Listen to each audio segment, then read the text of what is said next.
안녕하세요, 모세입니다. 영국 재무부에서 지난 5월 31일 스테이블 코인을 포함한 디지털 자산이 기능 부존에 걸렸을 때 관리 방법에 대해서 협의서를 발행했습니다. 결제 수단으로 발전할 가능성이 있는 스테이블 코인에 초점을 맞추고, 스테이블 코인이 붕괴 시 금융위기 시스템에 리스크를 초래할 가능성에 대해서 논의를 했습니다. 만약에 문제가 생겼을 경우에는 영란은행에서, 영란은행은 영국의 중앙은행입니다. 영란은행에서 지시 권한을 갖도록 건의를 했대요. 스테이블 코인을 발행한 기업이 도산을 하거나 일반적인 공공의 이익에 적합하지 않을 때 특별한 조치를 취할 수 있다고 법을 추진 중인 것 같습니다. 정리해보면 영국 재무부에서 스테이블 코인이 결제 수단으로 앞으로 발전할 것인데, 문제가 생기면 중앙은행에서 지시 권한을 가지고 통제를 해 리스크를 최대한 줄인다는 내용입니다. 유럽 증권시장 감독청의 베레나 로스 의장이 EU의 암호화폐 법안 발표가 시급하다고 강조했습니다. 치솟는 인플레이션으로 인해 개인 투자자들이 위험한 암호화폐 투자로 몰려갈 수 있다고 그렇게 얘기를 했습니다. 암호화폐 산업 전반을 아우르는 공식적인 규제 시스템이 필요하다면서 암호화폐 규제안이 빨리 법제화되기를 강조했습니다. 다보스 포럼 이후에 많은 나라들이 지금 암호화폐 법안이 필요하다고 강조하는 모습인데요. 6월 7일경 미국에서 친암호화폐 관련 법안이 발표될 수 있는 기사를 봤었는데요. 유럽에서도 암호화폐에 대한 규제안을 만들기 위해서 이 같은 발언들을 하고 있습니다. 총체적 난국에 빠진 스리랑카, 채무 불이행, 디폴트 수렁에 빠진 스리랑카가 국제통화기금 IMF의 구제금융 협상 촉진을 위해 세금을 대폭 인상하기로 했어요. 스리랑카는 현재 외화 부족으로 생필품 수입이 사실상 중단되면서 기름과 의약품 부족이 심각한 상태라고 합니다. 물가도 연일 치솟고 있고, 5월달 콜롬보 지역 물가지수가 39%나 올랐고 4월달 29.8% 증가했습니다. 어마어마하죠. 현재 IMF와 구제금융 지원 협상을 진행 중인 것 같아요. 지난달 18일부터 국채 이자를 내지 못하면서 공식적인 디폴트를 선언했습니다. 스리랑카는 1948년 영국으로부터 독립 후 첫 디폴트를 선언했습니다. 세수 확보를 위해서 세금도 지금 높이고 있고, 세금 감면 혜택도 축소하고 있어요.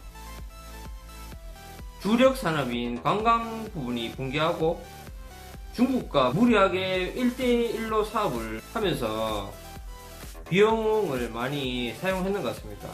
이 사진은 스리랑카 콜롬보에서 지난 13일에 연료와 요리용 가스 부족에 항의하는 시민들이 도로를 막고 시위를 벌이고 있는 사진입니다.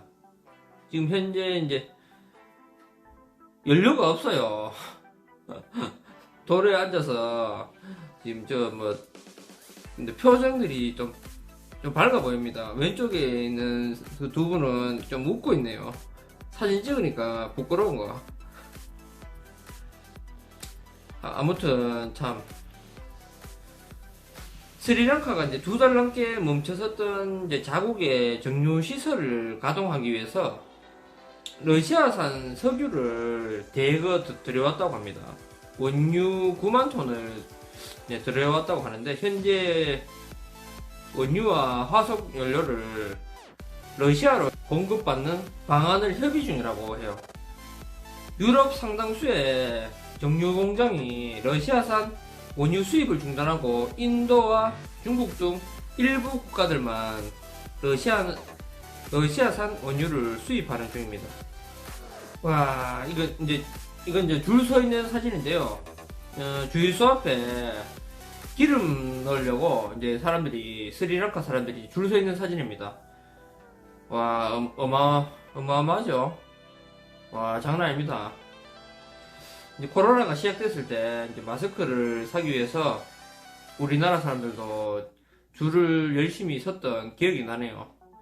그 주유소 앞에 이제 오토바이 차량들 언뜻 봐도 3시간 정도는 기다려야지 기름을 넣을 수 있을 것 같죠. 기름을 넣을 수 있으면 다행인데 기름이 없으면 어떡하죠? 이 사진도 이제 가스 배급을 기다리고 있는 사진입니다.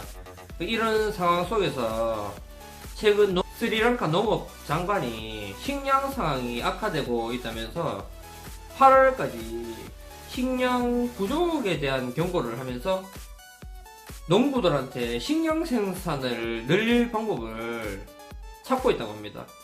우리나라는 괜찮을까요? 그런 생각들 해보셨을까요? 우리나라는 지금 선진국 대열에 들어서고 있고 99%의 사람들이 우리나라는 그래도 괜찮을 거라고 이렇게 생각하시는 분들이 아마 우리나라의 99% 정도는 되지 않을까. 저는 그렇게 생각합니다. 근데 우리나라는 괜찮을까? 이런 질문을 한번 해보면 제 개인적인 생각으로는 우리나라도 위험해질 때가 온다고 생각하고 있어요. 스리랑카 정도의 물자 부족 사태가 오지는 않겠지만 여러분도 아시듯이 우리나라는 기름이 한 방울도 안 나옵니다. 다른 원자재들도 다 대부분 수입해오는 물품이 대부분이고 물건을 우리나라에서 만든다고 해도 재료들을 전부 다 해외에서 수입해서 만들고 있어요. 그런 나라에서 외국에서 문제가 생기면 당연히 경제에 큰 위기가 올 수 있습니다. 그럼 이제 이런 질문을 해보겠습니다. 우리나라는 그동안 넉넉한 외환 보유고를 많이 쌓아뒀잖아요. 근데 저는 이렇게도 한번 생각을 해봤어요. 경기 위기가 온다면 그 외환 보유고도 빠르게 소진될 가능성도 있다. 달러 대 원화 가치가 변동을 하게 되면서 우리나라의 외환 보유고가 가만히 있어도 줄어드는 현상이 올 수도 있고 지금보다 더 극심한 인플레이션이 온다면 외국에서 수입해오는 물자들을 비싸게 들여올 수밖에 없어요. 그렇게 되면 달러를 더 많이 사용해야 되는 거죠. 그동안 쌓아왔던 외환 보유고만 믿고 있기 힘들어질 때가 올 수 있다고 봅니다. 이건 가상의 시나리오니 참고만 하십시오. 우리나라가 정말 힘들어지는 시기는 언제일까? 이런 것도 한 번쯤 또 생각해 볼 필요가 있습니다. 제 생각을 말씀드리자면 중국 관련 문제가 터질 때 우리나라도 속수무책으로 큰 파장이 올 가능성이 크다고 생각하고 있어요. 우리나라의 주요 수입 품목의 75%를 중국이 차지하는데 중국으로부터 수입이 막히거나 한다면 문제는 걷잡을 수 없게 되는 거죠. 시기적으로는 정확히 알 수는 없지만 대만 문제로 미국과 중국이 서로 티격태격하고 있습니다. 미국과 중국이 무력으로 충돌하지를 않기를 바라지만 기대와는 항상 다르게 흘러갈 수도 있는 것이죠. 저는 개인적으로 이번에 미 연준이 금리 인상을 하면서 물가가 당분간 어느 정도 잡히고 러시아와 우크라이나 전쟁이 휴전한다는 뉴스가 나오면서 자본시장이 다시 활기가 돌 수 있다는 생각을 하고 있습니다. 이런 상황이 온다면 자본시장이 다시 상승 가도를 달릴 가능성이 매우 크다고 생각하고 있어요. 그러므로 암호화 자산 시장에 다시 기회가 올 것으로 보고 있습니다. 준비된 사람만 기회를 잡을 것이다.